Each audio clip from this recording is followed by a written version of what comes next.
Ask questions of the applicant agent, starting with Councillor Antosky. Thank you, Mayor.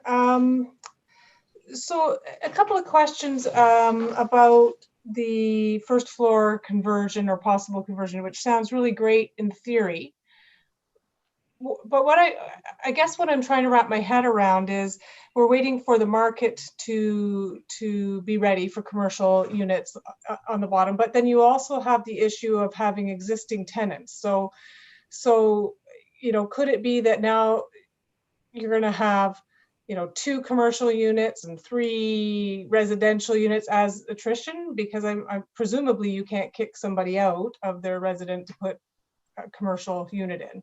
So I guess that's my first question, just trying to look at that in practicality rather than just theory. Sure. So it's not something that can be regulated by the zoning. So I understand that it is a little tricky.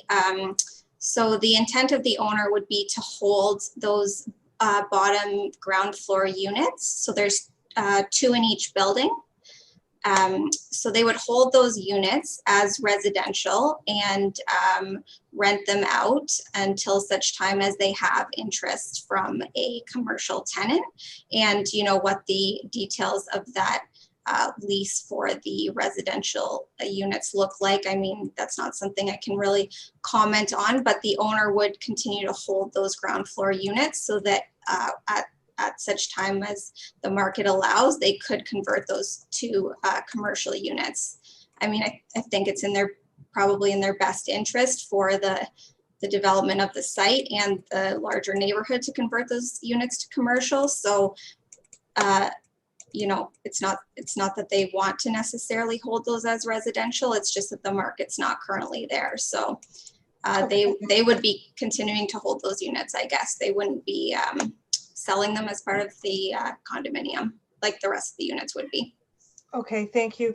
And in terms of the zoning amendment, I think it was your second slide, if you can just clarify for me, the reason for the amendment, I think, is twofold. One is to allow more than 2 residential units within a building or whatever the number was.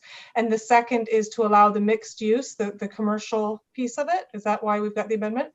That's correct. Yeah, so it's to allow the 2 residential buildings being standalone for the time being.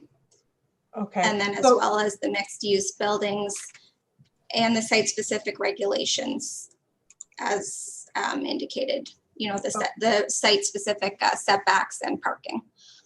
All right, so if they never converted the first floor units to commercial for whatever reason, it doesn't matter. You still need the amendment because of the apartment buildings. Correct. Okay. Terrific, thank you. Right, next, Councillor Martin. Thank you.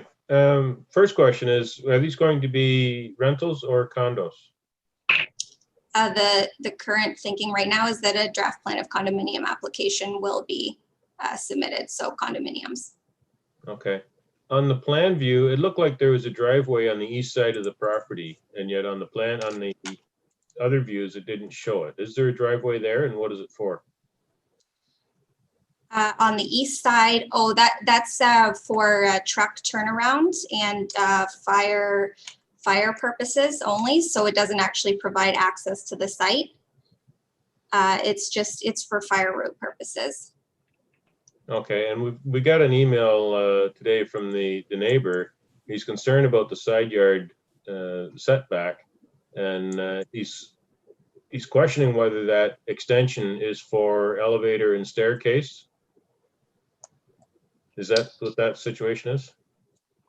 I would have to ask if Rima could confirm. Yes. Okay, and will there be any windows in that section that's closest to the eastern property? No windows are proposed on that side. Okay. On the staircase. Okay, thank you. And my last question, the front yard setback, would it not make sense if those units are going to be converted to commercial to have some parking in the front for accessing those commercial units? It's typically encouraged that parking be provided behind buildings to screen it from public view.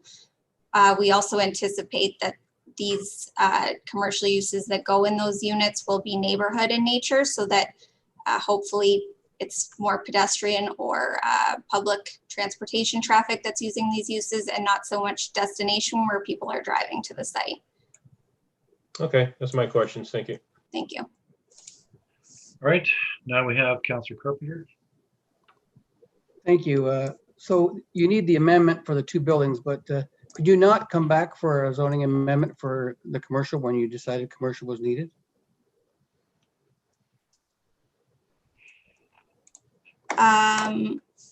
Well, I guess it's just to allow for all uses that are anticipated on the site at this time, both commercial and residential. Yeah, so because I got some concerns with the zoning for commercial in the sense that there's no access point to that commercial property from the parking lot other than going through the building, and I don't see good access anyways on the drawings. So if I park out back and I'm going to the commercial store that's out front, how do you propose I get there? Sorry, if I could just clarify, the site is zoned commercial today, so there are a whole host of commercial uses that are already permitted on the property today. So the request is really looking for that, the residential permissions on the site. In terms of access to the, there are several, there are connections provided from Colborne Street East, anticipated sidewalk connections, as well as parking. If you were to park at the back, there are several pedestrian connections through the site, a walkway that would also connect you to the sidewalk on Colborne and then to the front of the building. It's definitely something we can further review at the site plan stage. During the public meeting, there was talk about reducing the ability for some commercial aspects to be in the building. And I think there was an agreement by the developer that they would reduce those. Are they being reduced in this application?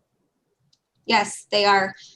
We've proposed to reduce the 50 some odd commercial, currently permitted commercial uses down to about 8, which includes day nurseries, financial institutions, general office, medical clinics, medical office, personal service stores, photographer studio, and specialty retail stores. So the vast majority of the currently permitted C8 commercial uses have been removed. And the underground parking, who has access to underground parking? Is that something that you either buy or pay rent for extra for underground parking, or does every unit get underground parking? Every unit would get at least one parking space, and it's anticipated that the underground parking would just be used for the residential units. Not all the residential units would get underground parking, but that is to be determined through the draft plan of condominium stage. Okay, and so you're going to come back before council for a draft plan of condominium application? That's correct. And can you tell me one more thing, Mr. Mayor? Well, one more question is you had some difficulty with the location of the underground parking. Can you tell me how you resolved that? Location, are you speaking to the engineering? Yes. I will ask Bob Phillips if he can comment on that. Sorry, Mr. Chairman, Councillor Carpenter, can you repeat the question? You kind of blipped out on me. Sure. Can you hear me now, Bob? There was some concerns with the underground parking, and I guess engineering had resolved it, but I'd like to know what that resolve was. What was the problem? What was the resolve? This particular site has a very high water table. And so the structural system for the building was changed such that we do not have to dewater the site, either temporarily we will, but not permanently. We've designed the building, or will design the building, as a raft type foundation. I brought up another question. What kind of fencing? Are we going to have commercial grade fencing around this property because it does abut the residential neighborhood? Am I to understand it's commercial grade fencing, not simple backyard residential fence? Sorry, that is a detail that will be worked out through the site plan application stage. It's not something that we've confirmed at this point. But does the developer have any problem with that? Because site plan approval is contingent upon Councillor Antosky, and I have support for that. Just so I want to know whether there's support by the developer for it. Yes, I believe so. I don't think they have any concern with providing that type of fencing. Okay, that's it for now. Thank you. Next, Councillor Rutley. Thank you, Mr. Mayor, through you. Sarah, my question is around, is there a loading dock in the plan? Yes, there are 2 loading spaces proposed. Can you point that out to me, please? Sure. Are you looking at the site plan? I'm currently? looking at the layout plan. There's a couple of shaded boxes. Yep. So if you see building A labeled Yep. just north of that building, Yep. northwest, there's a loading space. It's hatched. So there's a loading space there.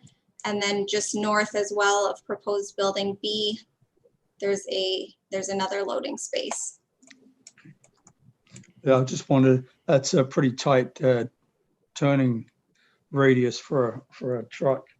Anyhow, I'm sure that will, good school drivers shouldn't have too many problems navigating that. The other question I had was, will the units be sold with appliances? Stove, refrigerator, dishwasher, or has that not been decided yet?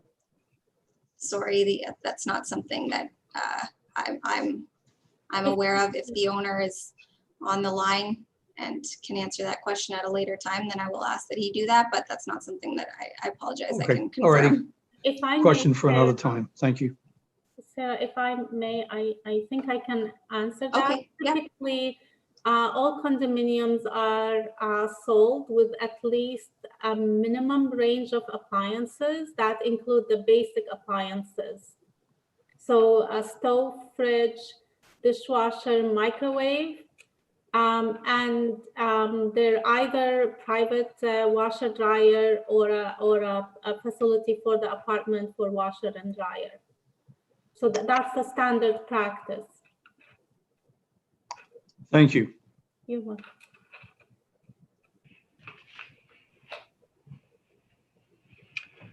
All right, Councillor Vanderstel. Thank you, Mr. Mayor. Through you to Sarah. Members of council are being told that the contingent of elderly population will soon to be double of what it is right now. With that in mind, how many elevators are there proposed for these 2 buildings?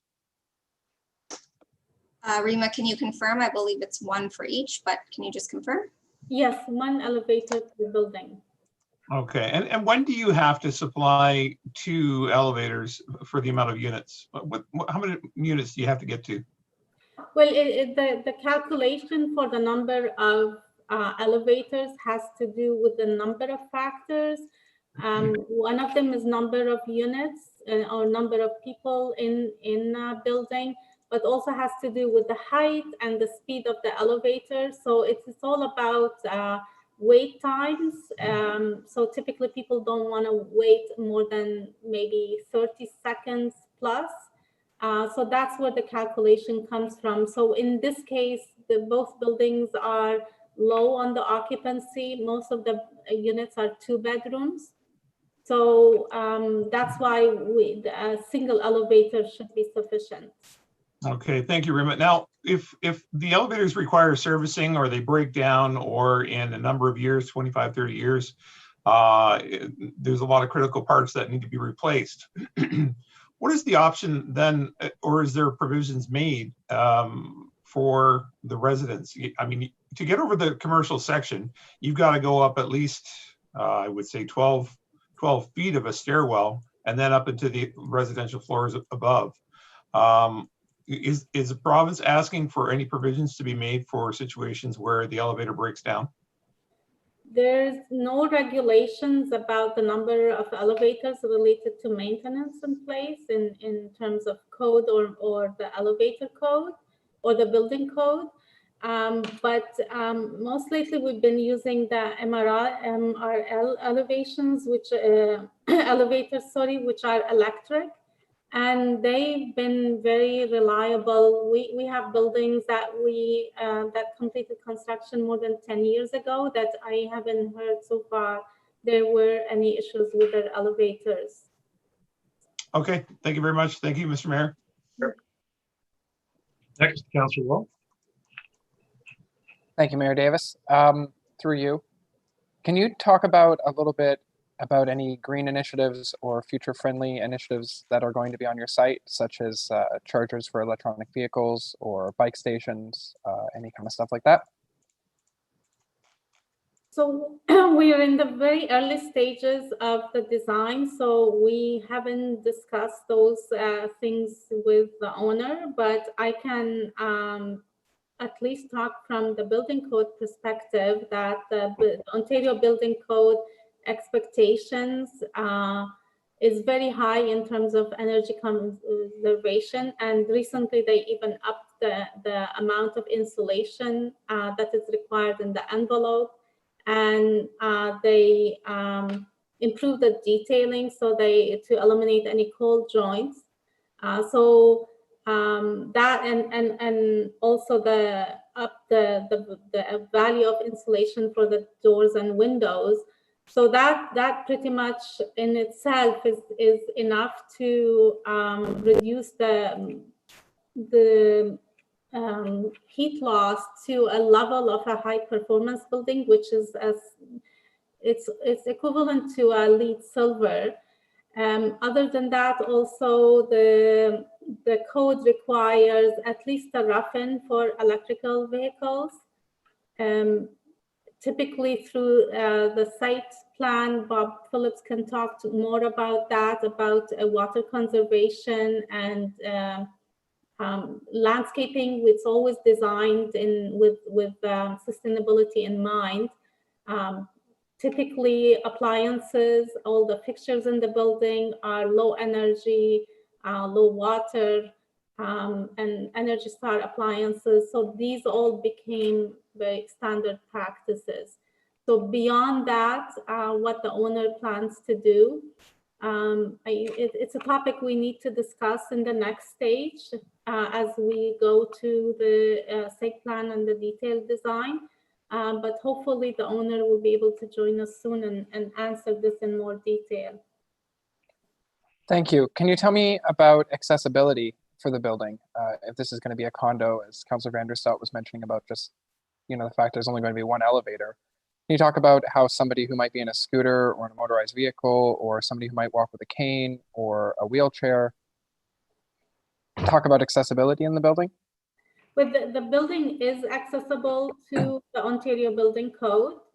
So it is flush entry at the ground level, then through the elevator to all of the units. All the units are visitable and accessible. The code requires also 15% of the units to be accessible within the interior of the unit, so that at least one bedroom and one bathroom is accessible to a wheelchair user. Fantastic. My final question is about security.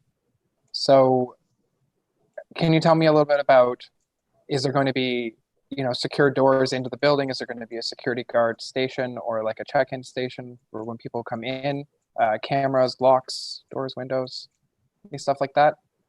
But the standard practice for apartment buildings is that the main door is locked, and people have to ring in and be allowed access from within the building. Residents are given could be keys or key fobs. I see more card access or key fobs for the main doors and the amenities these days. And then there's also cameras in all the public areas. for security. Okay, thank you very That's much. Standard practice. I'm sorry. Yes, thank you. Actually, then if I may, you've referred a couple of times to standard practice in the Ontario Building Code. What are some of the things that your project is doing above and beyond, or is doing just to kind of show off? I mean, you're a 2021 build. What are some things that are going to make your building or product stand amongst, show off, you know? That's a very good question that I think we need to put some more thoughts into it. And that's a question that's better answered by the owner. But I can speak some of the things that we started talking about. For example, this complex is very high on the lifestyle and the amenities that it's providing compared to some of the other buildings I'm involved in the design. So each building has its own nearby outdoor amenity area, and as well as an indoor amenity area that is accessible to all the residents. So I know that the owner cares about the quality of the residents within the units or within the complex itself. So I expect also the finishes to be of high quality, modern interiors with modern finishes, and with more sustainable type of odor-free paints and no VOC type of finishes indoor. Awesome. Thank you very much. Thank you. Councillor Celeste. Thank you, Mr. Mayor. You're looking for relief in parking. I believe you're supplying 1.3 spaces per unit, and the zoning calls for 1.5. What happens to that ratio if you start inserting commercial into it? So it actually gets better in that when you have a mixed-use building, the requirement is 1 parking space per dwelling unit, which would result in a requirement for 54 parking spaces, and 1 space per 30 square meters for commercial uses. That is dependent on the final commercial use, but that is a conservative commercial parking rate from the zoning bylaw. So that would require 14 spaces for the commercial. So that totals about 68, or total 68 spaces required once the building becomes mixed use. So we would actually have an excess of parking of 10 spaces on the site. Okay. And then I see your garbage is behind the buildings. I guess as you look at the drawing on the upper right, I guess that would be what the northeast corner. Is there a radius in there for a garbage truck to pull in, load, and turn around safely and get back out? Yes, I believe when the site plan was done, those truck turning movements would have been confirmed through the site plan application process. Typically, a truck movement plan is required to be prepared in support of the application to confirm all of those movements. So if for whatever reason that truck turning movement didn't work, that garbage area could potentially be moved, but typically those movements are done when the site plan is created. Okay, well, just looking at the plan submitted, it doesn't look like a garbage truck could pull in and turn around and drive back out, not back out, but drive out. And I really don't see a place where it's any wider in the parking area that's allowed. If the parking is all full, I think they would have an awful time. If there's empty spots, they could probably turn and do a U-turn and get out of there. If there's not empty spots, looking at the site plan I'm looking at, I don't think they could do that. Can you confirm that they can? A remark. Through the mayor to, Oh, sorry. no, we've actually put on a preliminary basis looked at those turning movements, and we certainly can accommodate it. The style of garbage pickup here is the Molox that's being proposed, and you don't have to get a front loader to those units. You can actually access those units from the side. Okay, thanks, Bob. Thanks, Mr. Mayor. Councillor Antosky? Thank you, Mayor. Part of this amendment, does it allow the building to be pulled closer to the road? No, the minimum required step back would be 3 meters, so it could not be pulled any closer than 3 meters. No, I think that the plan is pulled closer to than it was originally, was it not? Was it not further back? No, it's always been proposed at 3 meters. Okay, has any consideration been given to the neighbors on either side? Because now this building is closer to the road than both of the others, one being a commercial, one being a residential. I guess, is there a concern? There's quite a significant distance from the edge of the proposed buildings to the adjacent commercial to the west. The concern would be, yeah, sorry. The concern would be from the commercial business where they're blocked visibly and their signage is blocked. So there's certainly a concern there. So I don't know if any consideration's been given to that. And just one final question, and sorry, this may not be for you, Sarah, it may be for when staff comes up, but what's the zoning for the apartment building beside, or is it only these two properties there that are C8? The property to the west is also C8. Yeah, and the property to the east? Is RHD-13. Okay, thank you. Yeah, welcome. Okay, that's all. Thank you, Mayor. Councillor Carpenter? Yes, some of the questions have been asked, but there doesn't seem to be any balconies here. How are people going to access the outside air? I mean, is the building locked down? Can they access their windows? Is there balcony space for every unit? There are no balconies proposed, but we have larger windows. Some of them possibly can function as a Juliet balcony, but there is an outdoor amenity, so everybody can go outdoors. There is a sheltered amenity that they can use.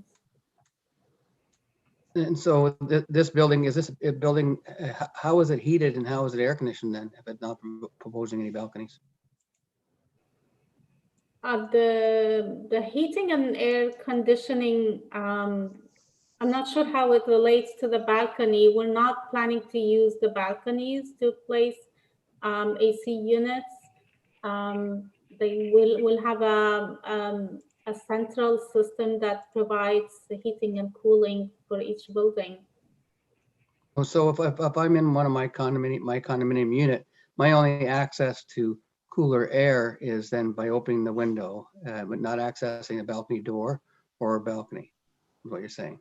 There'll be cooling provided for all the units, cooling and heating and fresh air, and the windows will be operable. So if they want more fresh air, they can open the windows. But there is really, from health perspective, the units, even if the windows were sealed shut, there'll be sufficient heating and cooling and controllable by the users with their own thermostat. And there will also be regular fresh air that changes the air in the unit through an ERV to meet code. But they can also open the windows. All right, and you have two buildings on there. You're talking about a plan of condominium. Are you talking about one plan of condominiums for the two buildings, or are you looking down the road to separate the building lots into two condominiums? Again, that's something that's to be determined, and we will come back with those details at the draft plan of condominium stage. Okay, thank you. Councillor Van Tilburg? Hi, I'm just getting confused here on the parking spaces. How many units do you have? Is it 58 units? It's 58, yep, but when it becomes a mixed use building, then it drops down to 54. So 58, when it's mixed use, it's not, when, what's the mixed use? Is that the commercial that you talk about? Correct. But you're not necessarily doing it. Right. So it's 58 then. Correct. Okay, so it's 58. And if you said you said somewhere between 54 and 68 spaces. What's the number for parking spaces? Sorry, there's two separate calculations. So if we're Okay, talking about just give me one this, that I can go with. if we're talking about just a strictly residential building at 58, a total of 58 dwelling units on the site at 1.3 spaces per unit,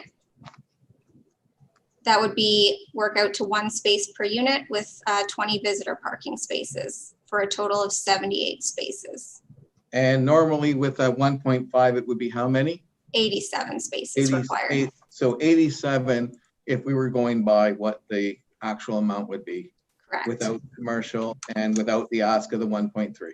Correct. So it's a Okay, 9 space difference. I heard a bunch of different numbers Sure. depending on which formula. Yep. So I just want to know what the top end is and what your bottom end is.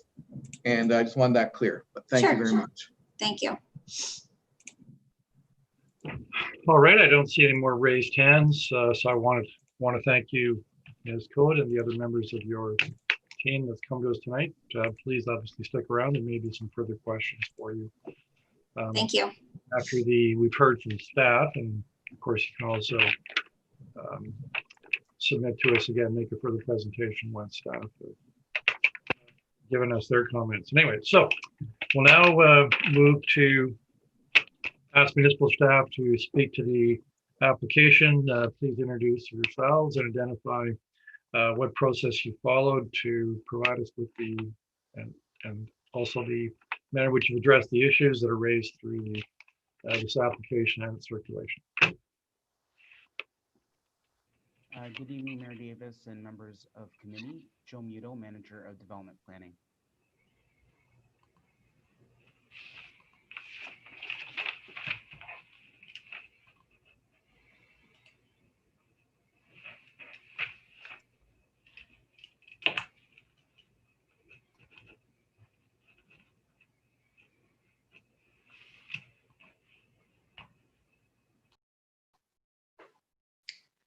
Good evening, Mr. Chair and members of the committee. My name is Nicole Petnuzzo, and I'm a senior planner with the planning department, and I will be preparing this presentation to you today regarding the application. Can you go to the next slide? Thanks. So the proposal, as was mentioned, is for 2 6-story mixed-use buildings, and some of the information that was given by Sarah, I don't want to repeat it because I know that we've heard most of what the application is about, but I just if you can go to the next slide, please. I did provide some photos just to put everything in context. The site is located here, as Sarah had indicated, 908 and 914 Colburn, and here's some visuals on the vacant parcel, which is at 914 Colburn, and the single detached home, which is at 908 Colburn. And if you can go to the next slide, please. And here is the photo of the 5-story building to the east of the subject lands. Across the street, there's a vacant parcel.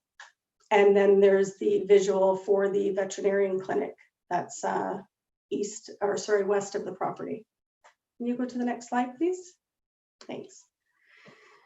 So here is the concept plan, and again, I just mentioned sort of where the amenity areas are with respect to the concept plan, the entrance to the underground parking, the location for the future commercial units on the ground floor. So they're the front 2 units of each building. So if you can just go to the next slide, please. So staff reviewed the application against the provincial policies, of course, and the growth plan. And the provincial policies contain policies that encourage growth in existing settlement areas, and they encourage intensification and redevelopment and making efficient use of the existing infrastructure and municipal services. And so this proposal, we feel, does meet that criteria in that they're adding 58 units to the area. And with respect to the growth management, they're located within the built boundary. And the growth plan requires a minimum of 50% of all new residential development within the built up area. So, this proposal is actually working towards meeting that criteria. So this proposal with the 58 units would bring the numbers to 41.79% for the units constructed in the built boundary. So it definitely helps towards meeting those growth management goals. The subject lands, as we discussed, are designated general commercial. That allows for the standalone multi-unit residential buildings, such as apartment buildings, as well as mixed use. You can go to the next slide, please. Thank you. So the existing zoning, as stated earlier, is C8 zone, and the C8 zone allows for mixed use buildings. They are permitted, and there's a separate section within the C8 base zone that speaks to mixed use buildings. It actually would require the site specific to allow for the apartment building initially, of course, and then the regulations to accommodate for a mixed building in the future. So the new provisions will just basically accommodate that conversion when that does happen. We've also proposed to have a holding on the zoning, and that is, we can discuss a little bit later on what the holding is for, but no development could take place unless the holding is lifted. So next slide, please. So I think we went over, Sarah went over really well what the exceptions would be to the C8 zone for mixed use buildings. And here's just a visual to sort of say where those are at in relation to the concept plan. So you can go to the next slide, please. So again, I think she addressed the parking issue quite well with respect to how it was going to function initially as the apartment building, and then in future mixed use would actually fare better for the parking situation. And in the C8 zone for mixed use buildings, we want to have a 4.5 ground floor height, the minimum, and we're wanting them actually to construct the building now to accommodate for that conversion in the future. So if that provision wasn't in there, they obviously wouldn't be able to convert. So we want to make sure that that provision is in there to accommodate that conversion. So if you can just move to the next slide, thanks. So as I stated earlier, the holding provision will be part of the application, and that is to satisfy the traffic impact study requirements. The applicant did submit a transportation impact study with the application initially, but it included restaurants as one of their limited commercial uses. And through the public environment, the public information session, people were actually concerned about the restaurant. So the restaurant use, the applicant agreed to actually take that out of those limited commercial uses. So the traffic impact study has to be revised to reflect that. And that will be done at a later date. Can you move to the next slide, please? Thanks. So there was a neighborhood meeting on July 29th, 2019. And the type of concerns were, again, the type of commercial uses, which again, the applicant actually scoped those down very nicely to accommodate for those concerns. The traffic volume, so the revised TIS will actually assist in taking care of the concerns around traffic volume and movement. And they were concerned about the location of the amenity areas. That's something that we can discuss through the site plan process. Snow removal and garbage pickup were also a concern expressed at that meeting. And because it is going to be a condominium ownership, it will actually be a private pickup. So I think that would satisfy those concerns. The soil stability came up as an issue, and the applicant's engineer actually came up with a solution to deal with that, and that will be dealt with through site plan with the detailed designs. The final issue that was brought up at the meeting was for sight lines. So there were, you're right, there were concerns from the veterinarian clinic that having the building closer to the street would actually, inhibit vehicles to see his sign or his building. But the 3 meters is actually a bigger setback than what's currently permitted in the C8 for mixed use buildings. That would be an actual, it's 0. So it's better than what would be permitted as of right in the zoning bylaw. So if you can go to the next slide, please. Thank you. So the development considerations that planning looks at, of course, is the public input, which we just went through. And it also looks at the compatibility. So, sorry. Compatibility is really addressed in the fact that the building is, brought further away from the low-rise buildings to the north of the subject lands.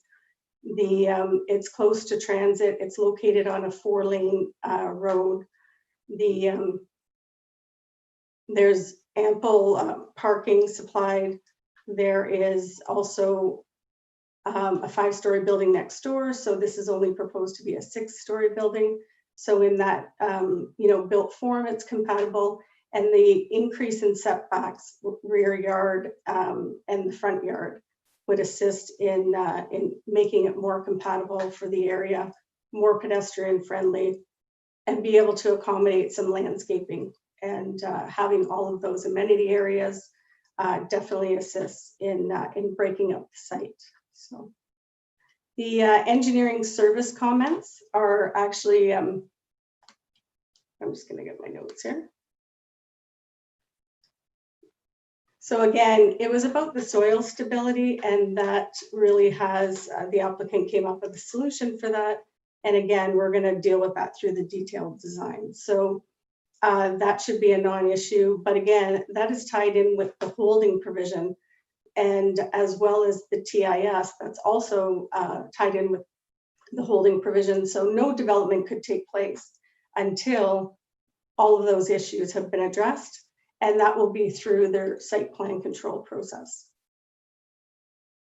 Next slide, please. So planning staff recommend that the zoning bylaw amendment be approved, that it's consistent with the PPS and conforms with the growth plan. It represents good planning, and the proposed development is considered, in staff's opinion, to be compatible with the surrounding neighborhood. So that concludes my presentation for the evening, and I'm happy to answer any questions. Thank you very much, Nicole. Thank you. First councillor wishes to ask questions, Councillor Wall. Great, thank you, Mayor Davis, through you. My first question, I guess, was just regarding green initiatives, which is what I asked the applicant here.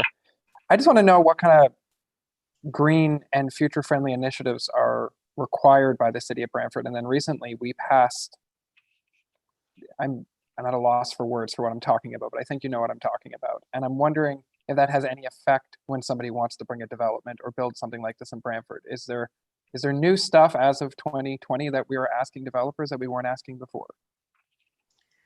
So we always encourage all the developers to do some type of green initiatives, whether it be through a green roof or some type of system that would be able to, take the some of the rainwater and go through the storm system. In this particular instance, I'm not aware of any of the sustainable per se measures that are actually taking place in the development, but perhaps Rima might be able to speak to something that's being discussed or introduced. But in the initial zoning application, the sustainability aspect of it is, there's no particular design per se, except for the fact that it's actually, along a transit corridor and presents a pedestrian friendly environment, and hopefully, introducing residents into the area for walkability and access to a complete community would help in that sense. But as far as the actual design of the building, I can't speak to that. So perhaps Rima could speak to that issue. More so specifically wondering about requirements from the city of Brantford. Yeah. So is there, in its current situation, if somebody were to come and purchase a parking lot and they wanted to convert it into a condo tower, there's no specific requests on behalf of the city of Brantford about like environmental impact or green or anything to do? Well, we do encourage sustainability for sure, but as far as the policies that would enforce that or encourage that, Gary, maybe you want to speak to some of the engineering initiatives with respect to sustainability through your group. Thanks, Nicole. Yeah, through the chair, Gary Peaver, Manager of Development Engineering, to you, Councillor Wall. From an engineering perspective, we do have some guidelines that we call LIDs. They're called low impact developments for stormwater runoff. That is something we have in our current design criteria. That is a recommendation, but not a requirement. The reason for that is not every site is attainable to do some of these LID measures. Being that most of the LID measures mentioned are related to groundwater infiltration purposes. This site, unfortunately, is not a good candidate for those right off the bat due to the groundwater table and issues that are arising there. There are a few other recommendations in our stormwater management design guidelines. However, none of them are requirements at this time. Okay, I think that's my questions for now. Thank you. All right. Councillor Martin. Thank you. Looking at the plan, it looks like there's 4 units per floor. That would make for 48 units. Where do they get the extra 10 units? There's 2 units on each building facing Colburn, and then 2 at the rear of the building on each building. So that's 8. And then the individual floor plan, I can't really speak to with respect to unit count. I mean, the unit counts are in fact 58, and they've put that on their conceptual plan, but maybe the applicant can address the number of bedrooms and how many units are on each floor. Okay, thank you. Councillor Van Tilburg. What's the 1.5 parking spaces based on that originally comes out?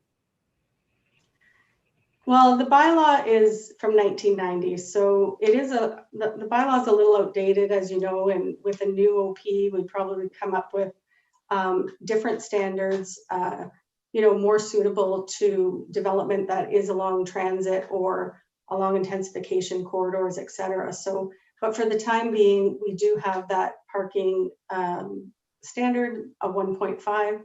So part of that, obviously, I think is 1 for the resident, and then the 0.5 accumulatively would be, either for a second car or for visitors. Yeah, second car and for visitors. I don't see visitors changing anytime in the near future. So what is it that allows us to decide that 1.5 is not the right number? Well, I think the things that you really look at, I mean, is, like I said, the transit. When you have go ahead. Carry on, I'm sorry. That's okay. When you have a building that has accessibility to transit, you really want to discourage, use of vehicles, and also have a sea of parking lots associated with development. And so, you want to encourage people to get out of the car. And really, I think a lot of the activity, if you have a complete community, is walkability. There's also biking that's offered, transit. So, ideally, you would only have one car. I understand that may not necessarily be the case. How many cars do you have in your household? Just curious. More than one? Unfortunately, actually I have I have 2 cars, but I also have a large house and a large driveway. But I think if I lived in a condo and I was alone, I mean, obviously I would have 1 car, but, and maybe in the future with working from home, we wouldn't need as many cars. Maybe that could be the future, but right now I'm looking at the needs of today. Yeah. So I just was wondering what it was though that says 1.5 can be moved. Yeah, I can support the 87 parking spots. Yeah, I can support that from 1.5 to 1.3 for the residents. Again, I mean, as a planner, you want to encourage people to use transit. If you're close to transit and on a busy transit line, you know, a lot of people will take transit. It's like if you build it, they will come. But if you have sufficient parking, and then people will just use the parking and drive. So it's sort of a philosophy that not necessarily do I want to have any issues with the parking, for sure. I think that, you know, transit should be an option for people, as well as, like I said, the walkability. So if they were in a different area that didn't have transit and it wasn't like a complete community that offered other amenities in the area, then that might not be a supportable reduction. But I just why not feel like 1.2 or 1? Like, I'm just wondering how you come out with a figure that is different when we have other ones. Is it just that this is what was proposed and you find that acceptable, or is there some real methodology here? Well, there's definitely, so they did propose the 1.3. And so 1.25 or 1.3. I mean, the 1.3 would allow for, you know, enough parking for the residents and a little bit left over for the visitors, assuming one person has a car, like the person has 1 car. So that's like a ratio that is used quite often in planning of, it's not an arbitrary number, but it's a little bit less than, but it doesn't go too close to 1, that if you add them all together, you do get a sufficient amount of parking. And I think in this case, they are short with the 58 units, but you know, we're trying not to encourage people to have like a sea of parking when you have options. Okay, thank you very much. I think you've answered as well as you can on that. Yeah, okay, thanks. All right, Councilor Carpenter. Thank you, Mr. Mayor. Thank you, Nicole. Thank you for working. I just want to ask a question in regard to the transportation, so traffic flow. So the traffic flow out of the building east 920 Coleman Street, the driveway is right next to that property line. Did we get a clearance from, I see Gary popping up there, to say that, to be clear that there's going to be good sight lines for the traffic exiting that building? Through the chair to you, Councilor Carpenter, that detail, I'm going to say the sight lines would get looked at more of at a site plan stage. However, being that the building is set back 3 meters already from the property line, that site triangle would already be essentially there. Another aspect of the driveway location that city staff have commented on and are looking to tweak a little bit again is the location with respect to the adjacent intersection as well. We don't want a driveway that's offset too much from an intersection. It's either try to get it in the intersection or get completely out. So there'll be some minor modifications to the site plan moving forward, but for zoning purposes, this is acceptable. Okay, yeah, thank you. And you anticipated my next question, so thank you. Councilor Martin.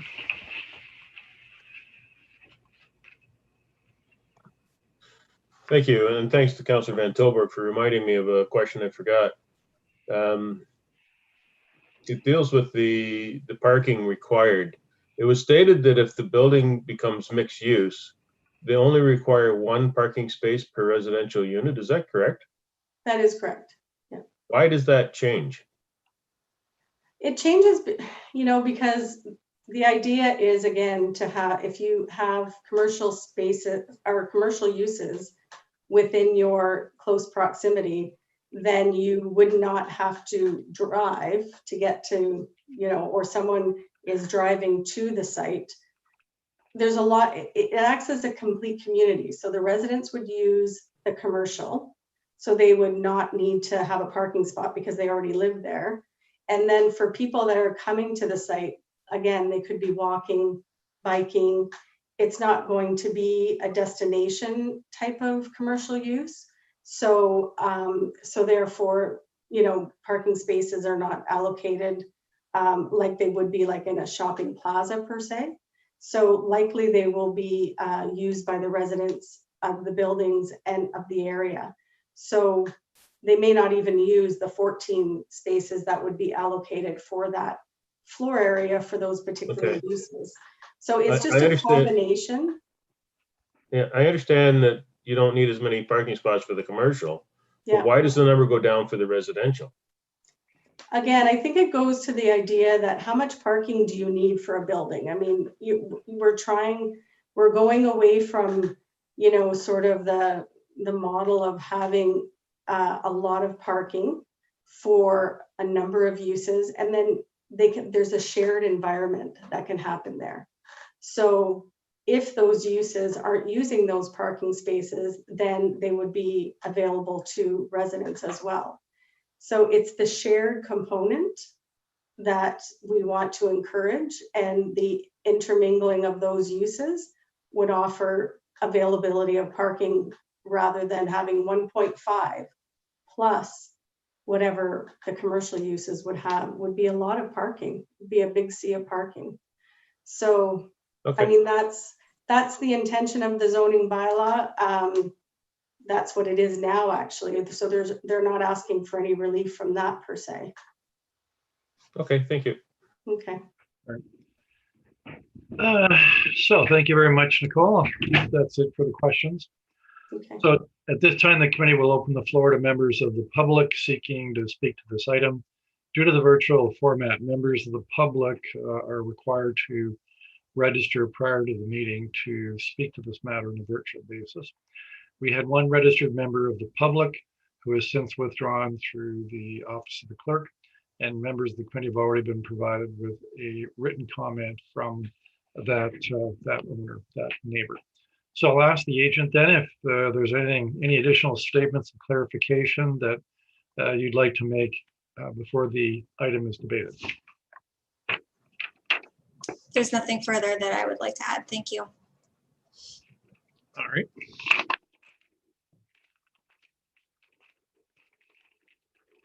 And are there any questions that members of the committee have for the applicant following the staff presentation? We've got Councillor Toski, Carpenter, and Martin. So Councillor Toski. Sorry, Mayor, I didn't have further questions. I was putting my hand up for debate. Okay. Yeah, we haven't got there yet. We're going to the floor. Sorry. Councillor Carpenter for the applicant. To the applicant, you had mentioned that there would be, on the underground parking, there would be one parking space per unit. And I'm just trying to reconcile that with the number of surface parking spaces that I see, since you said that the parking garage would provide one parking spot per unit. Sorry, to clarify, one parking space per residential unit would be provided. However, that would not all be underground. There's only 32 parking spaces underground. So only some of the residential units would have underground parking and the remainder would be surface parking. And do you have any idea how that would be allocated? I don't at this time. Okay, thank you.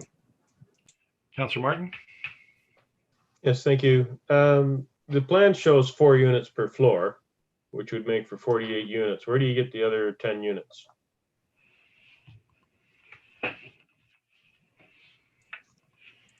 So I can give you a unit breakdown.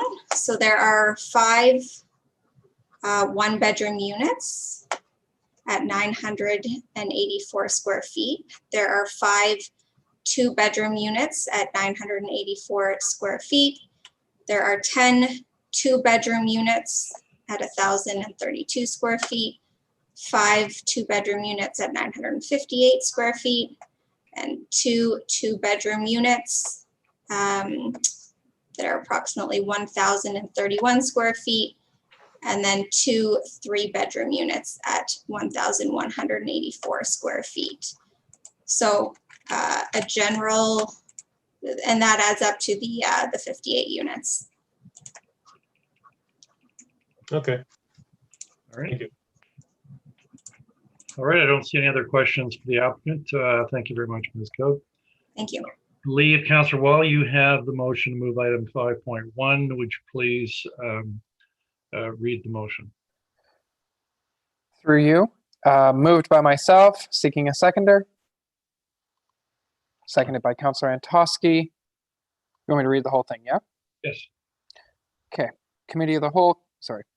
Zoning Bylaw Amendment PZ 0919-908 and 914 Colburn Street, Colburn Commons, Inc., Financial Impact None, 2020-67.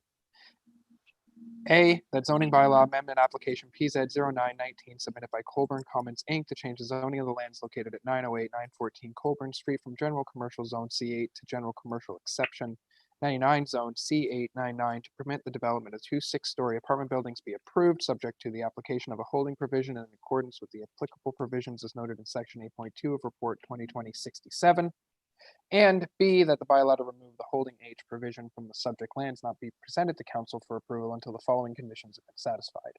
1, that the applicant has provided a signed site plan agreement to the city along with all necessary securities.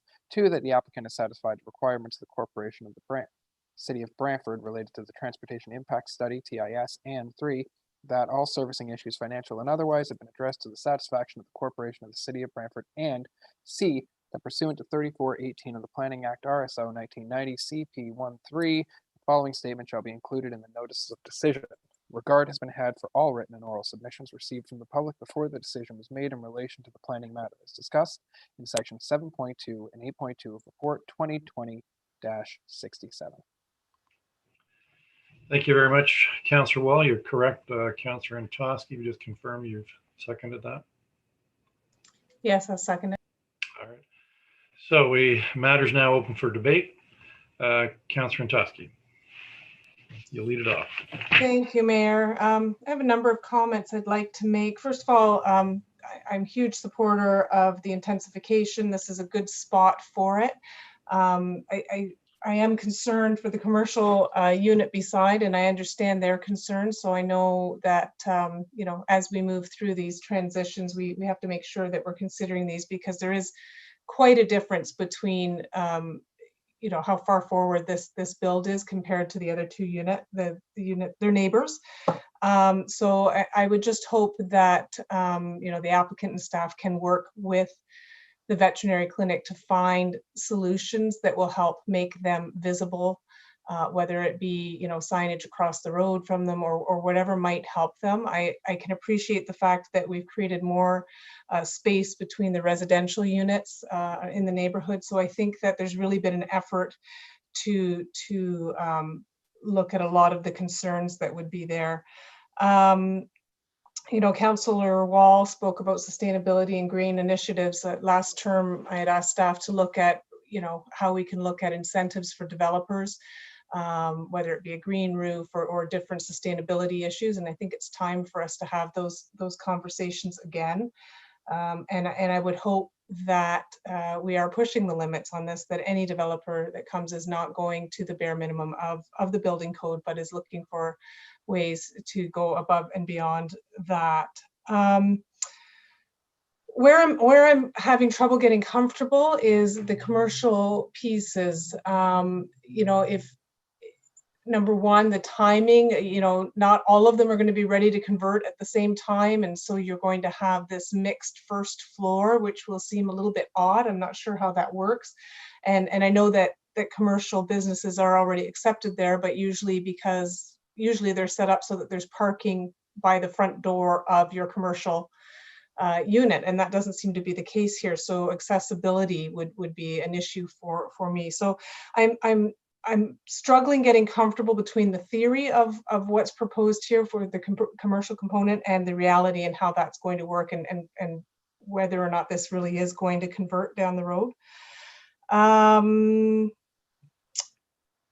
think those are most of my concerns. I would like to echo Councillor Carpenter's suggestion of possibly making the zoning amendment in regard to the commercial piece at a later time when it's ready for that. I guess, can I ask staff about that? Is that a possibility? Is that something that they can come forward at the time, and what kind of complications might that create for the developer?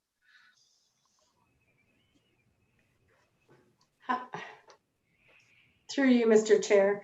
So I think that what complicates it a little bit is you have to accommodate for the ground floor height at the time of build. So you have to incorporate that 4.5 meters at the time that the building is built. So that's one of the issues we want to address, and that's what we've included in the implementing zoning bylaw. And actually our urban design guidelines with respect to urban growth centers and intensification corridors, there's a quote in there that says, you know, that we allow for the 4.5 meter in height for the conversion of future commercial uses. So we really wanted to have everything go together at once so that the building is actually built to accommodate for a mixed use building. So for them to come back later for the commercial portion, what would be, I guess, the incentive for the applicant to build to the 4.5 meter ground floor height to accommodate that future conversion? And so that's probably one of the biggest issues. And also the fact that, you know, it takes a while for things to get developed and the market probably will turn. So to have it ready to go, and so the condominium won't have those particular units in ownership. They'll hold them in rental, and then the transition once they get tenants, because you know once you get a tenant, they want in right away, right? So and they have a business plan, and they're looking for places that can accommodate that type of business. So if that happens, it happens fairly quickly. So you know we would have everything in place to make that transition smoothly by doing it all at this point in time. Okay, well, I would say the incentive for. Councillor Antosky, hit for a minute. Do you want me to put you down a second speaking engagement? Yes, please, Mayor. Yep. Okay. So Councillor Carpenter. Thank you, Mr. Mayor. I'll address the question that I heard about incentivizing developers. I don't think we have to incentivize developers. We just have to make it clear what we want and how we want it, and then get out of their way. My concern with this development, though, is the condominium conversion. I would have been much happier to see condominium conversion coming forward now as part of this proposal. Developers are going to build on this property, and their goal is to make as much money as possible. And of course, I understand that. And then they sell it as a condominium development, and then they leave town. So we are left with what that development looks like and how it's managed and whether it's successful or not. My concern is the no balconies, for one. I'm not concerned as much about setback as I would like to have been, but the province has mandated through the Bill 108 that we have more units on more space. Hence, we have residential neighborhoods being torn apart and turned into duplexes and triplexes as a result of the province saying that's what we must do. And this is a case of the same sort of thing. So I'm glad that we moved it forward with the number here, as opposed to moving it back. It eliminates the shadow on the residential developments, both on Canberra and on Brisbane. So I'm happy that it's moved forward. And when they reviewed the development, I do have some concerns about a few concerns about the commercial, as I said, but I think that is the future, commercial attached to development. So I'm not. There's only 4 here. I think I heard someone say that that we have the condominium corporation. The condominium corporation would not own those units. It's whoever bought those units would determine whether they were commercial or residential rental units, and that's how they would then be taxed. So I look forward to some development in this area. It's a part of the city that's been ignored for a long time, and I see developers have finally realized what a nice spot it is, and it certainly is in need. All over the Coburn Street stretch is in need of some development to spruce it up. I'm looking forward to more rental units in the city as well, whether they're condominium rental units or whether the proponent decides to keep them as rental units. I would hope he would keep them as rental units and encourage some competition, bringing down the cost of rent, so we make more affordable housing. One of the best ways to make affordable housing is to make competition in the affordable housing market, and that's by getting more units. And so I'm in support of this. I understand the concerns of the veterinarian clinic on the corner of Linden. He's on the corner of Linden Road where he's got great access on an angle. There's lots of visibility coming up that street to see. And anybody that knows that area or knows anything about that veterinarian clinic, so they know they're there. I mean, they know what a great job they do, and they've been there for, gosh, as long as I've been a counselor, so and longer. So they do a great job there. So I think it's fitting development for the area with all those things that I have some concerns about. Yeah, and finally, my last concern is there's the no balconies. We built one on Park Road North, and city subsidized it to the tune of 50,000 a unit, and we did not. We missed the point of making the developer put in balconies. Now it doesn't have balconies, and it's got 2 high-rise apartment buildings around it that all do have balconies, and they feel like they're in the gray locked up box in that development. I want to make sure that doesn't happen here. So I have some concerns about the no balconies. I just want to make sure I get that through to staff. I'd like to say, make sure that some of those amenities are attached to their individual units, i.e. balconies. Thank you. Councillor Sluss. Thank you, Mr. Mayor. Through you to, I guess, our planning staff, I'm trying to understand how the commercial part works. It's a condo corporation, but the developer is holding back 2 units, I guess, 2 commercial units in each building, and they're going to rent them out, and then they're going to lease it back. Now I'm getting confused myself. I don't understand ownership here. So the condo corporation owns the building, correct? Everybody owns their individual unit, and then they govern the entire building. But now at the bottom of the building, you've got 2 commercial units. When a commercial enterprise comes in, do they buy that unit, or do they pay rent to the condo corporation, or do they pay rent to the developer? So my understanding on how it would work is that they would be not part of the condo corporation. They would be purchasing, someone would be purchasing those units. So whether it's the actual user of the unit that's going to be purchasing it, or an investor would buy it and lease it out to people that want to use it. And so we'll have to work out the details through the condo application. I have spoke with legal, and they're looking into an answer because they know best about the condo, the declarations and how that works. But the idea is to leave those 4 units out of the condominium corporation, and they will be sold to an individual or a property management company, and then leased out to, you know, a medical clinic or whatever limited commercial uses are permitted. And then that would be separated out.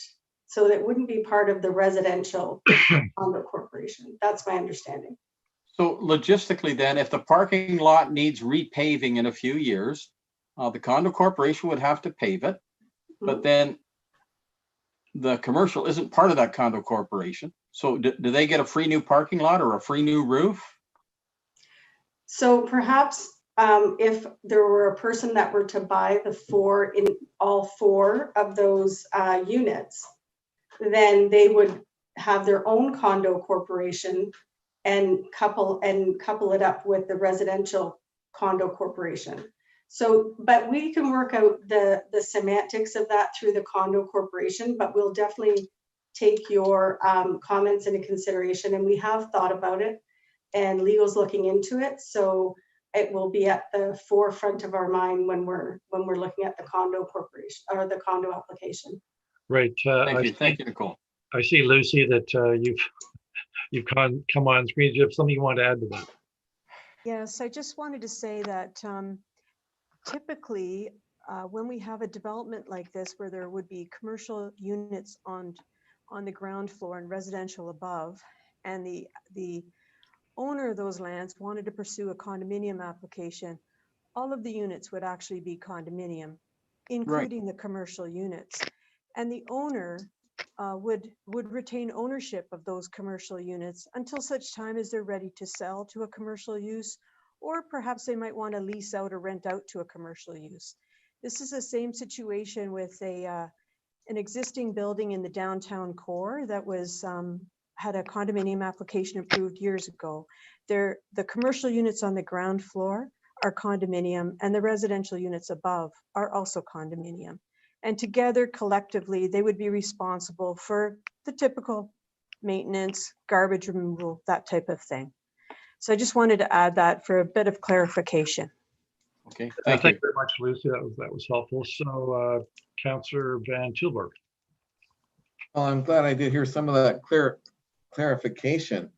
I guess my concerns are, I'm going to go with what the councillors are suggesting to do, but I feel like I'm signing a blank check on this. The commercial entity being tied to everything on the sway of parking, this, you know, it seems to be this linchpin. And it's like the fact that we can't make a call. It's this or it's that. I find troublesome.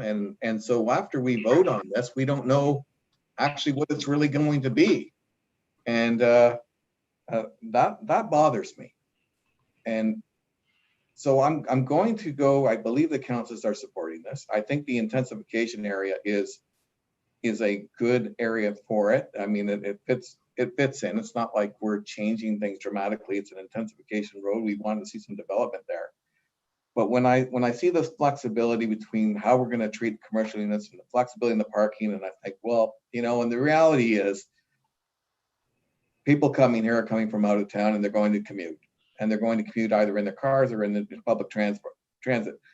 But you can't just force people to drop their cars when they need to go in different directions. And often they have more than one, which means that we end up with cars parked on the streets and on other adjacent roads, or even possibly in the parking lot nearby.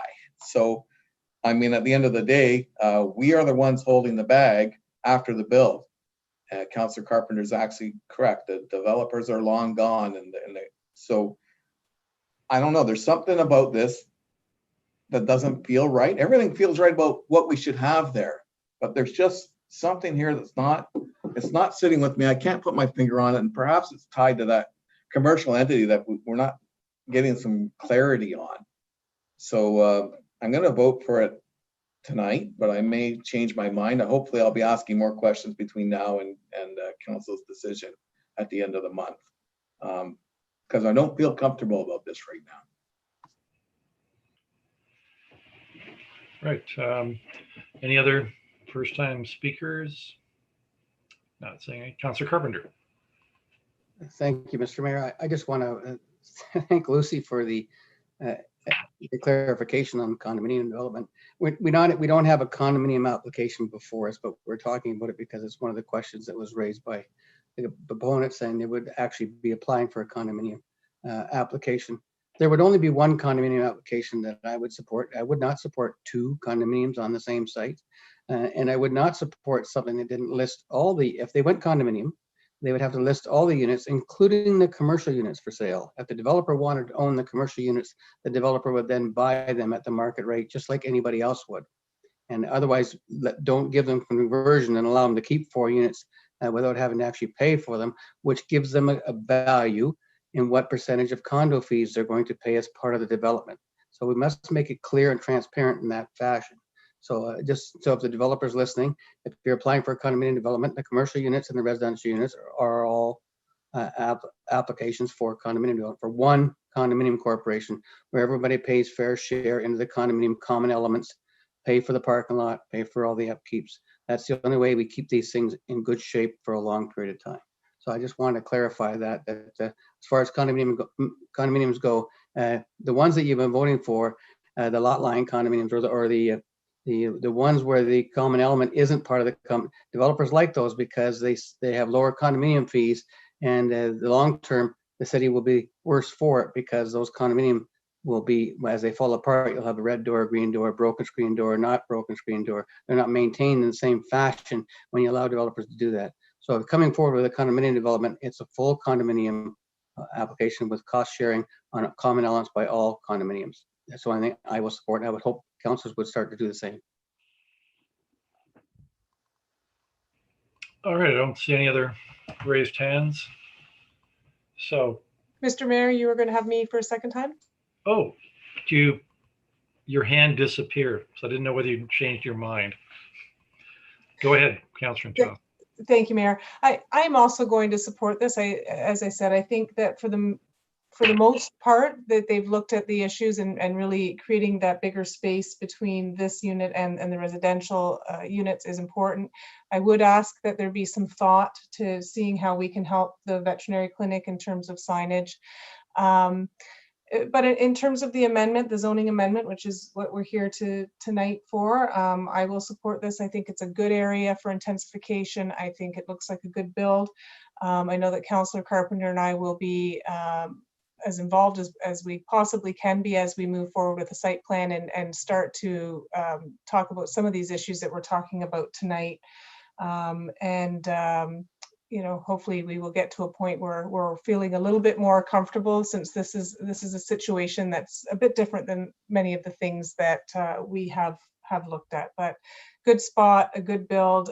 It helps with our housing crisis, and it starts to transition forward in terms of you know, a busy corridor and really what we need in the city. Thank you.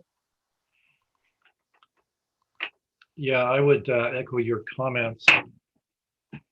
The ward councillors, I know the area since, of course, I live in Echo Place.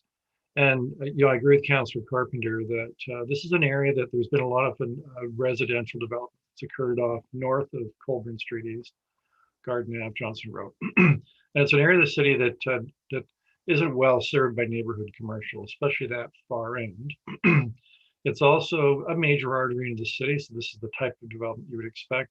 And this kind of hybrid, you know, on the floor, the main floor commercial, and above that residential is becoming a much more popular concept, especially for major arteries. I mean, this wouldn't make sense on something that would not be a major artery. But I think I think it's important to encourage that in this area, because you know, there's certain properties in this neighborhood we'd like to convert away from their current use to something more in line with this.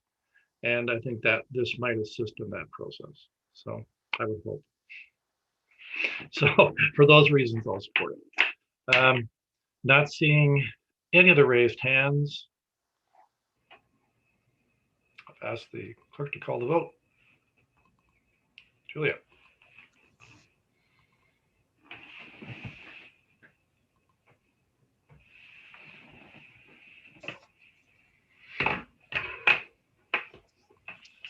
Item 5.1 zoning bylaw amendment PZ 0919 is approved unanimously on a recorded vote. Those in favor, Mayor Davis, Councillor Vanderstel, Councillor Utley, Councillor Sless, Councillor Martin, Councillor Carpenter, Councillor Antosky, Councillor Van Tilburg, Councillor Wall, noting Councillor McQuarrie's pecuniary interest. Oh, thank you very much. I think that completes my chairing responsibilities for this evening. And Councillor McQuarrie, now that I hand it back over to you. Mayor, thank you. We're now going to deal with the items for consideration which were separated, namely 7.1.1 and 7.2.1. Councillor Vanderstel, I understand you have the resolution to put the separated items on the floor for discussion. I do. Bear with me while I call it back up.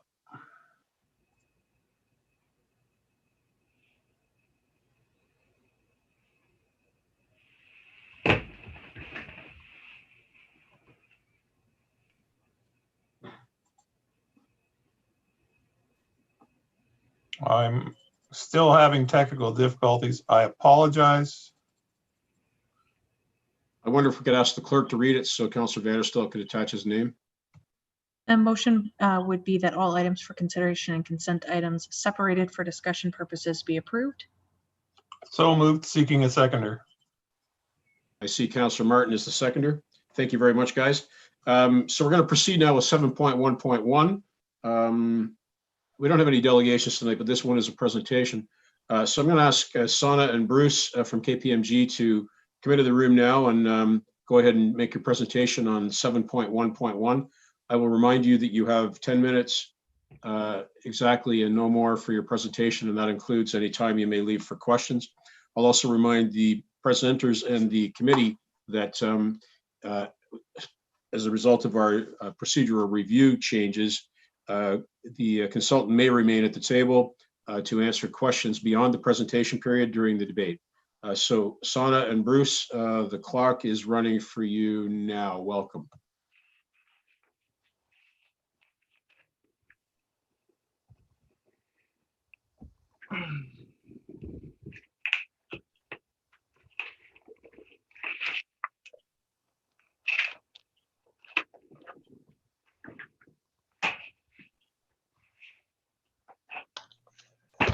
My apologies, Councilor McCreary. I was in full form there and realized I was muted.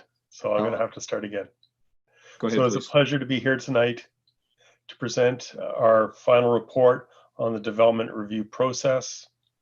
With me tonight, I have my colleague Sana Malik, and she's going to take you through the observations and recommendations that have come out of this report. First, though, I'm just going to take council through the project objectives that establish this particular project. So KPMG was engaged by the City of Brantford to undertake a development building process review in response to concerns expressed by the public and the development community. The overall objective of the project was to identify opportunities to create a streamlined and efficient development process.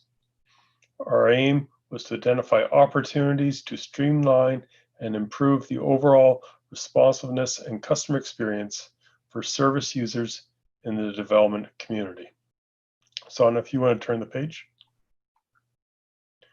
So as you can see, we started in February when we kicked off the project, and we presented an interim report on May 14th.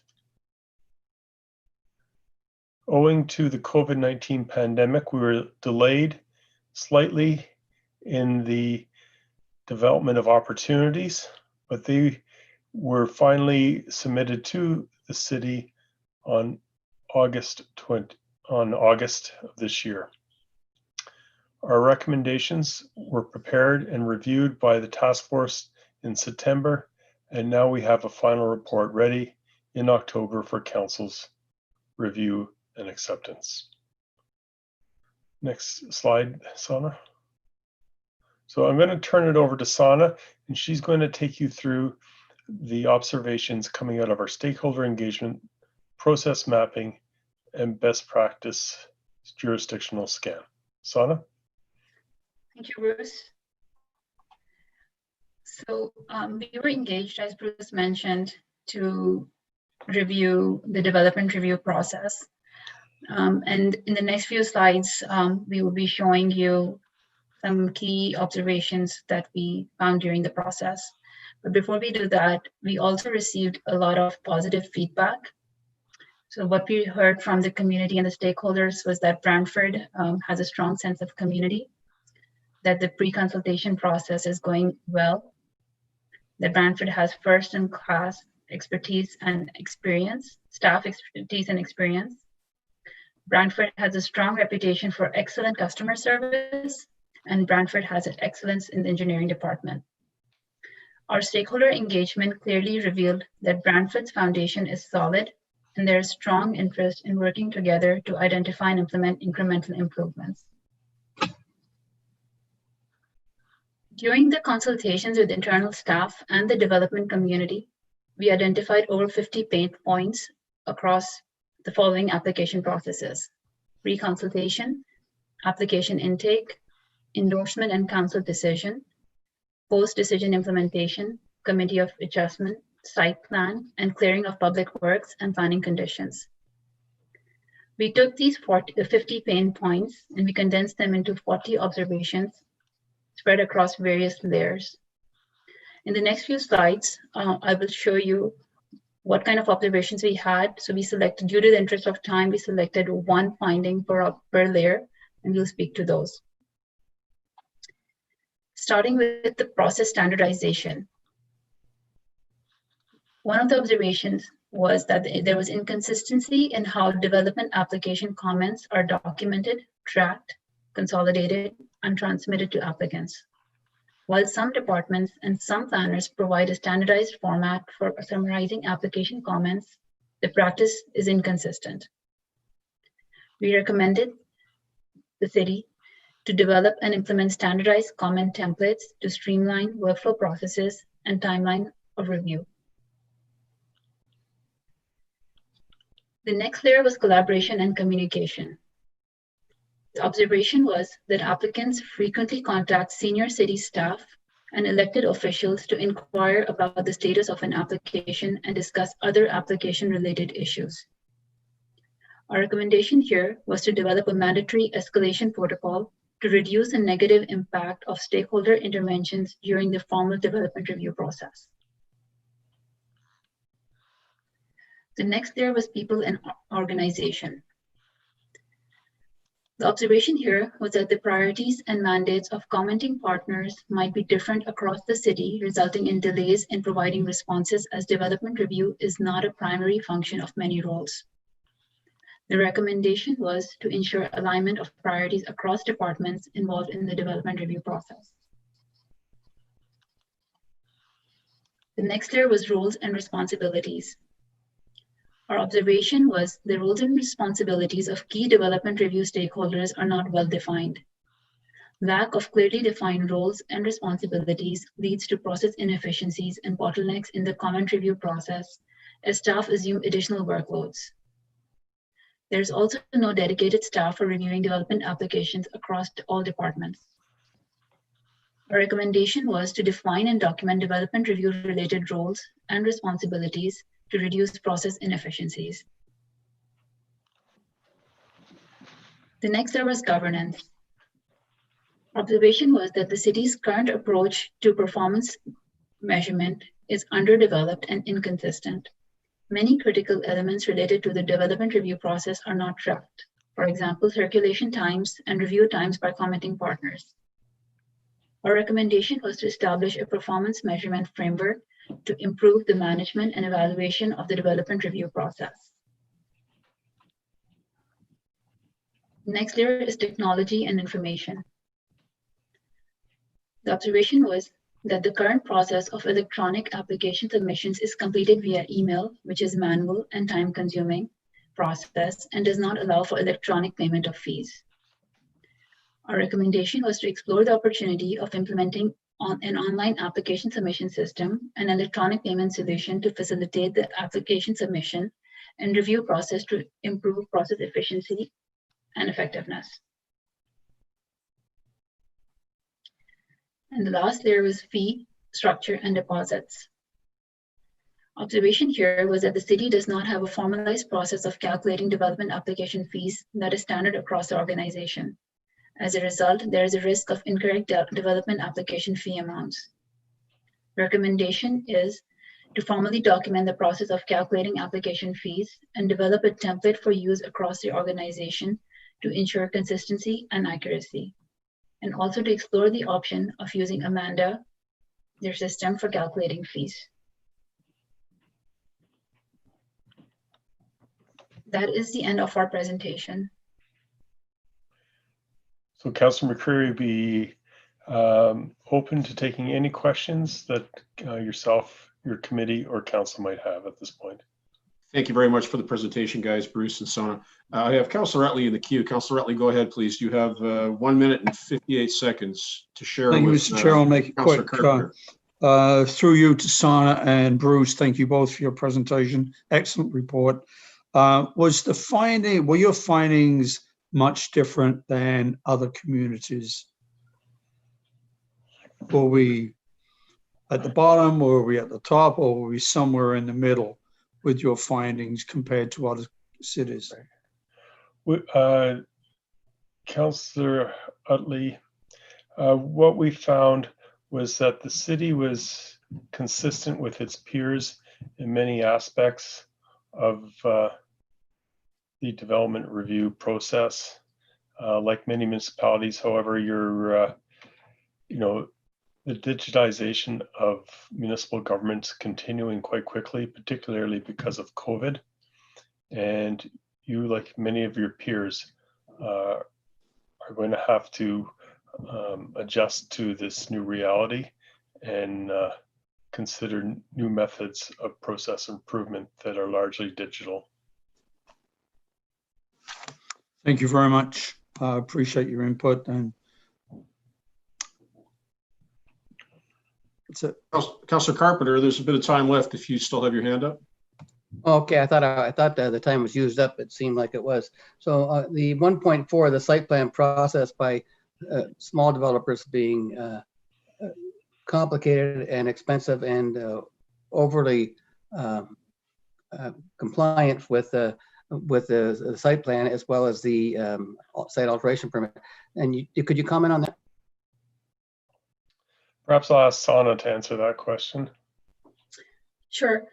The feedback we received from the staff as well as the development community was that the site plan process was quite extensive and certainly might not apply to some of the small developers. So what we have suggested as a recommendation is for Brantford to review that process, review the bylaw, and to determine what really needs to be done. Do we need to apply all the extensive, and this is feedback from the staff and the development community, what should be the next step in terms of the applicability of the site plan on all developers? Thank you, folks. That concludes the presentation time we have available. We're into debate now. I have Councillor Antosky first up in the queue. Go ahead, please. Thank you, Chair McCreary. Similar question. There were different areas that referred to either small projects versus large projects, simple versus complex. So those are qualitative measurements. How do we decide what is simple or what's complex or big or small? Are there templates or does somebody just decide that this falls into this category and we don't need the level of attention that some of the others have? Sana, do you want to take that question? Sure.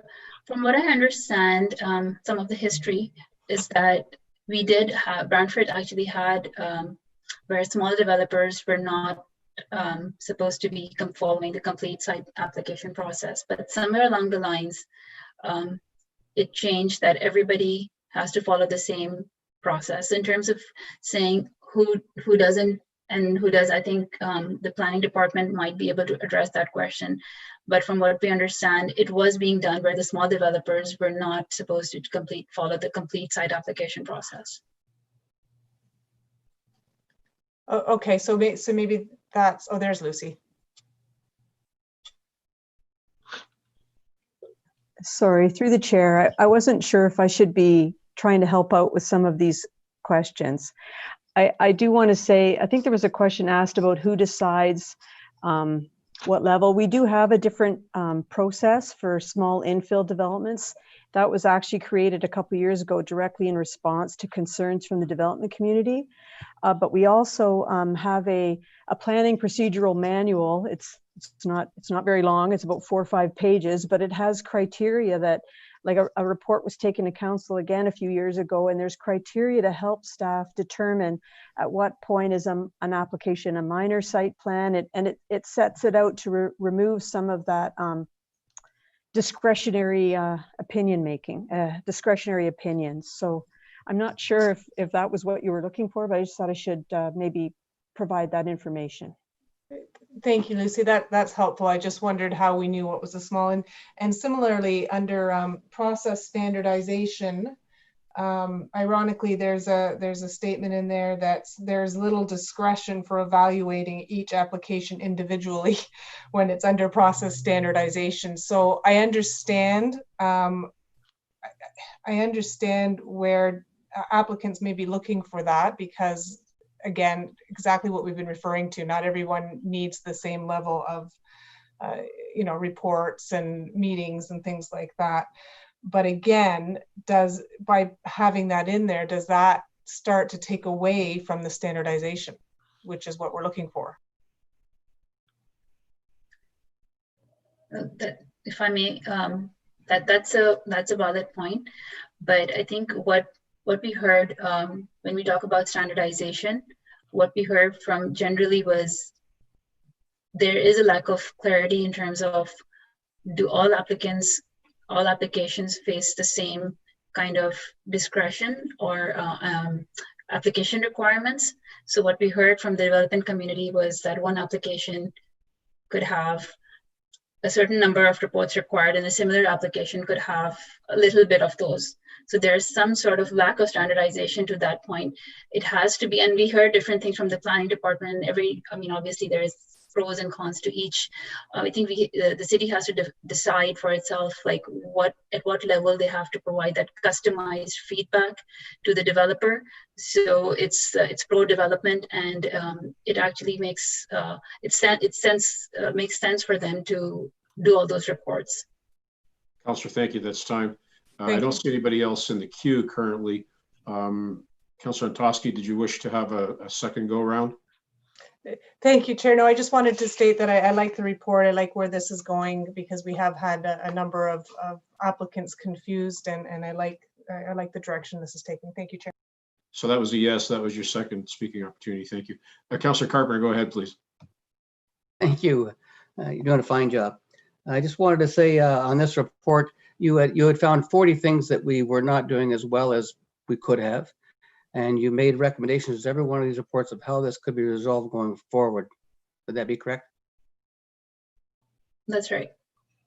And I just want to speak to that. I mean, I've been around a few years. This is one of the, and I said this to you in committee, being on the committee, one of the best reports I had ever written, or I ever read, that was written for us by a consultant, that it actually, and those 40 comments, I've heard every one of them in my time on council, and you've reported on them about how to resolve them within the department and across the city department. So I'm happy to see that you've also recommended that, when a city that's charged with infill, that we have a way to promote infill and the small developments, and that we have a way to manage the large developments. It's all part of this process. So the city shouldn't be ashamed that we found 40 faults. They should be proud that we're actually rectifying all 40 of these, and we're actually going to be one of the best municipalities developing when we implement all these recommendations that you brought forward to us.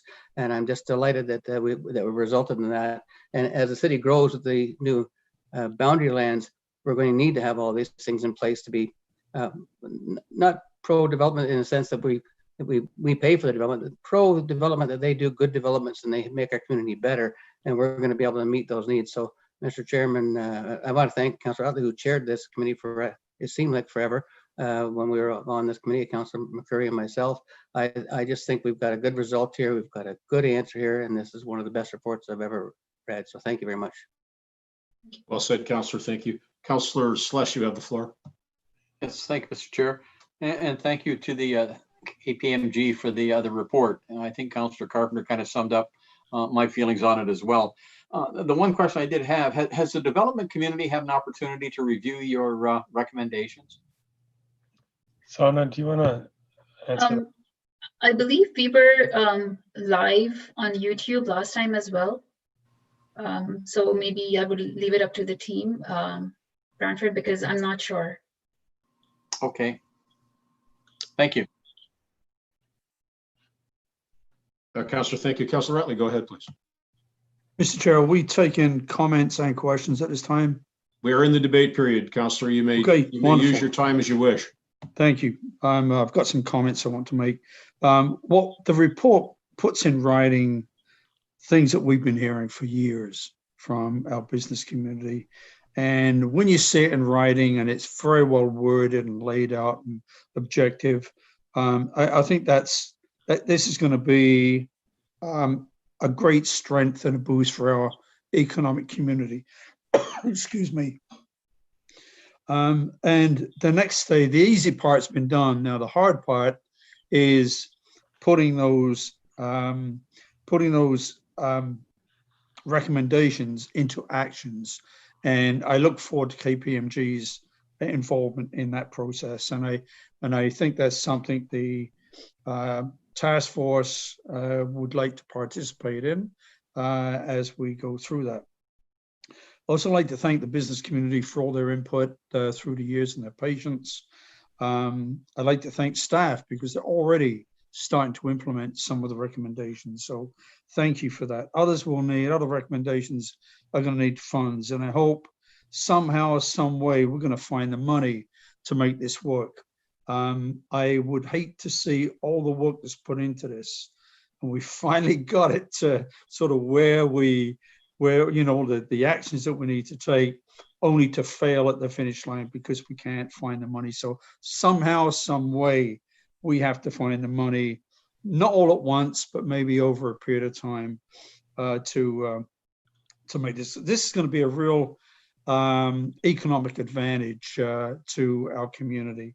So it's an exciting time. One of the first things we could do very easily is securities. You know, that's not going to take any money that I know of to, you know, to implement that. You know, at certain stages of the development, if they, you know, if they complete their commitments, then they get a percentage of their securities back. And the sooner we do that, the better. It's their money. And then lastly, I'd just like to thank the task force for all your support over the past year or so. It's truly appreciated, and from staff as well. So I'll end it there. This is a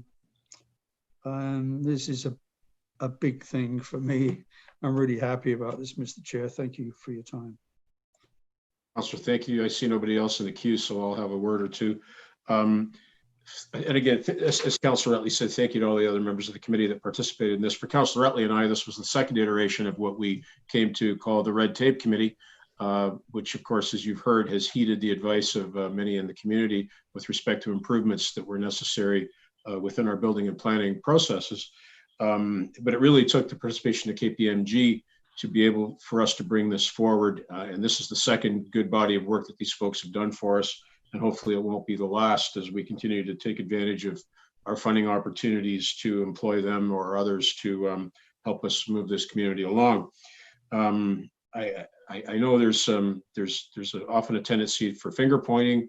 I don't see any need for finger pointing in this respect. When I look at the work that our staff do, if you'd like to use a lifeboat analogy, it's pretty hard to fix the hole in the boat when you're busy bailing out water. And as Councillor Utley said, there's going to be a requirement for some additional resources to be devoted to this over the next couple of years. And I hope we're going to get to that. Somebody asked about involvement of the business community in this. They participated in a huge way. They were interviewed by KPMG throughout this process. And if they haven't already, they'll be, those folks who participate will be receiving copies of this to see what their contributions have made to the process.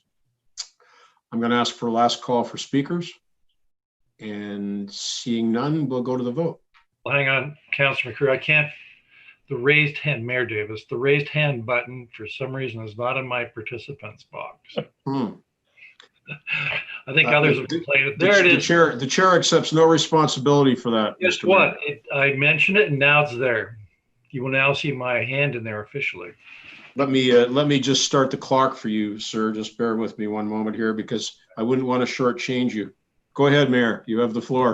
Yeah, thanks. And, you know, I agree with the prior speakers, fellow councillors. This has been a very worthwhile endeavor, but we're halfway there.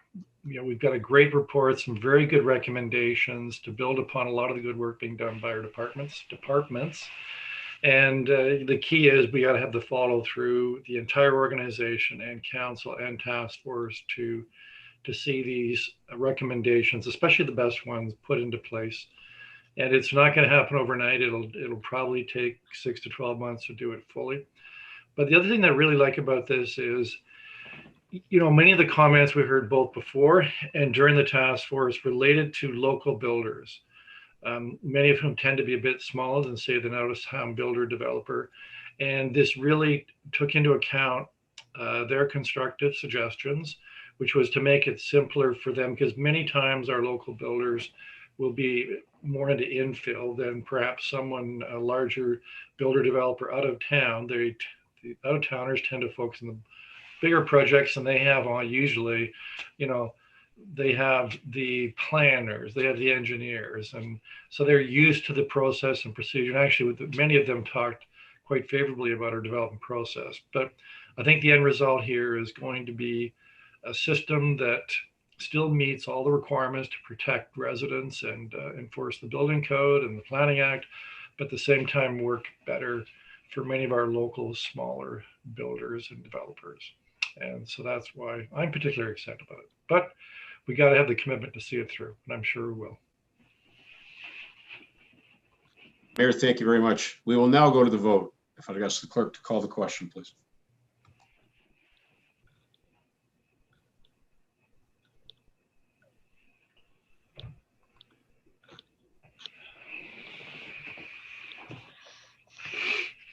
Item 7.1.1 Development Building Process Review Update is approved unanimously on a recorded vote. Those in favor, Mayor Davis, Councillors Vanderstelt, Utley, Celeste, McCreary, Martin, Carpenter, and Toski, Van Tilburg, and Wall.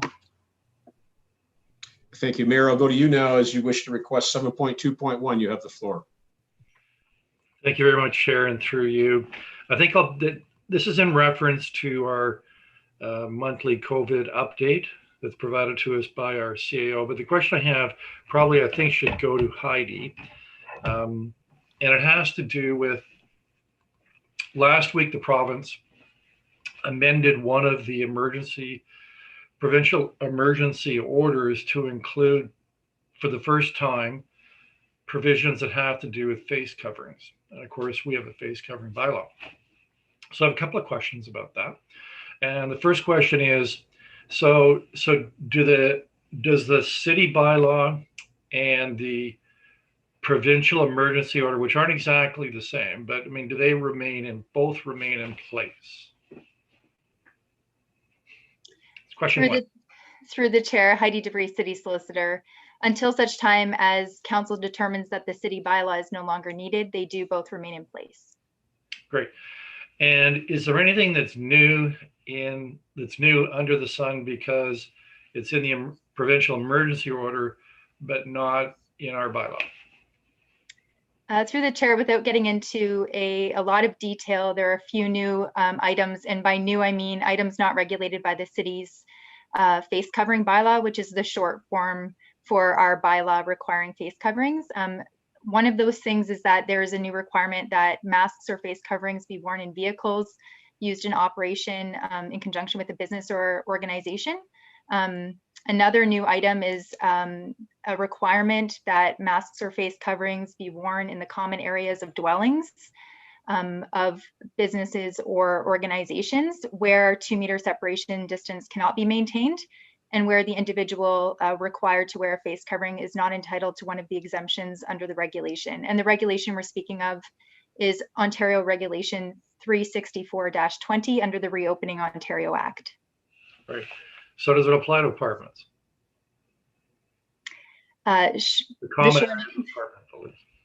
Through your worship, the short answer is yes. And my understanding is that it does that in such a way as to require the owner or operator or manager of the building or apartment to have in place a policy in respect to face coverings.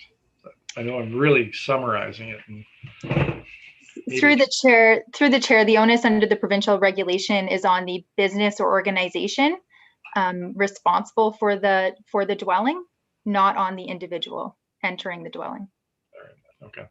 I think that answers my question. I appreciate that this gets to be pretty technical, the differences between the two, and thus probably requires a legal opinion. I think we have one, so we can't really discuss that. But I guess the other question I have for you in a really general way is, so who enforces what? Well, because we have these two laws now, so I know the province has back in the spring authorized municipal bylaw departments to assist or participate in the enforcement of provincial emergency orders. So will the new provincial emergency of the face covering, would that be enforced by our bylaw department, or can our bylaw department enforce it?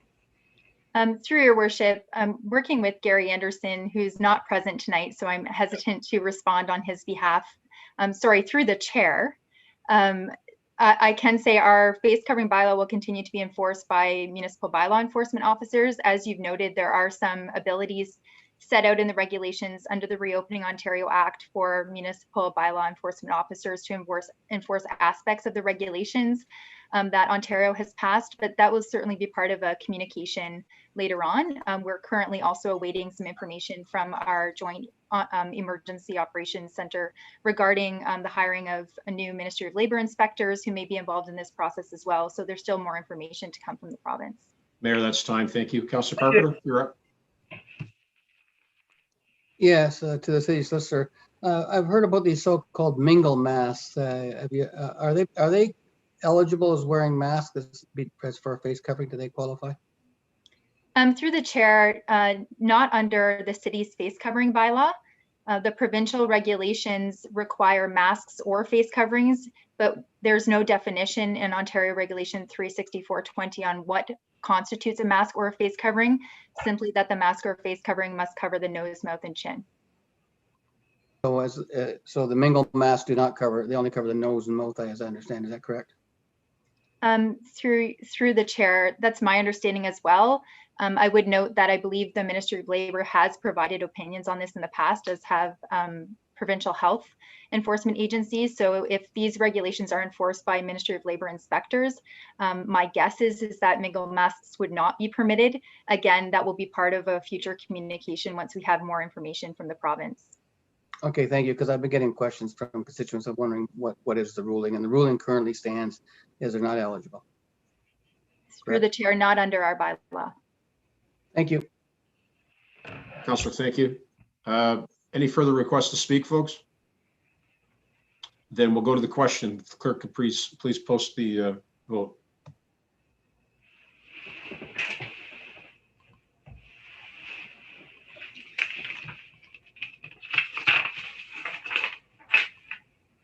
Item 7.2.1 CAO COVID-19 Emergency Update Report is approved unanimously on a recorded vote. Those in favor, Mayor Davis, Councillor Vanderstelt, Councillor Utley, Councillor Sless, Councillor McCreary, Councillor Martin, Councillor Carpenter, Councillor Antosky, Councillor Van Toork, and Councillor Wall.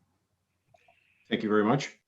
Following through on our agenda for tonight, we have no resolutions.